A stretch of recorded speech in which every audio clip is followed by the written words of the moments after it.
And in ancient China, when you talk about ritual, there was this one that really struck me, which is that role reversal, the no blushing. Do you mind explaining a little bit about that? Oh, absolutely. And it's a very, as you said, telling example of the way ritual is being thought of in early China. So in the ritual, it's about a father and a son, although it can be done with any family member, any friend. It can be done with gods. It can be done with other humans. It can be done with animals. But in this particular example, it's a father-son.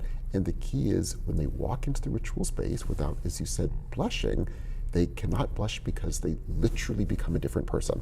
So the father becomes the son of his own son.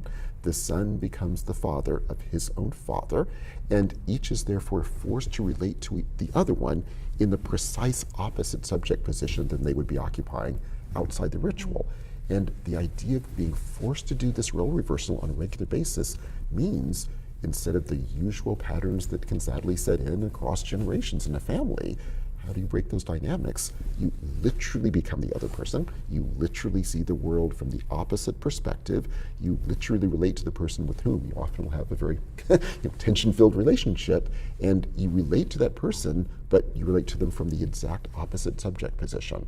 And the argument is, and I think in practice this is absolutely right, if you're doing this on a regular basis, very quickly you see the degree to which the world outside the ritual is just a bunch of, as you said, bad habits we've fallen into.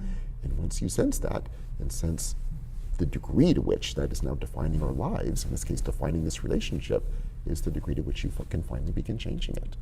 I love that idea of the role reversal and sort of putting yourself in somebody else's shoes, but in a sacred space. Exactly. And I think maybe it's been psychologized today, like I think there's different words for it, like cognitive diffusion, but I love the idea that something could be a thing and the way that you look at it could be very different from the way that somebody else looks at it, and then deliberately putting yourself in those positions where you're seeing that same thing that is unchanging change just through the way we see. Precisely, and I love the way you phrase it, because as you said, when we think of things like this, cognitively trying to understand the world from other perspectives, that's obviously important, but as you said, we're thinking about it purely like me, Michael, trying to understand the world from the point of view of Herman. Now that's good to a certain level, but this, as you said, goes far more, because if it's in a ritual context, I literally become, to stick with that example, Herman in my embodied state. So it's not just me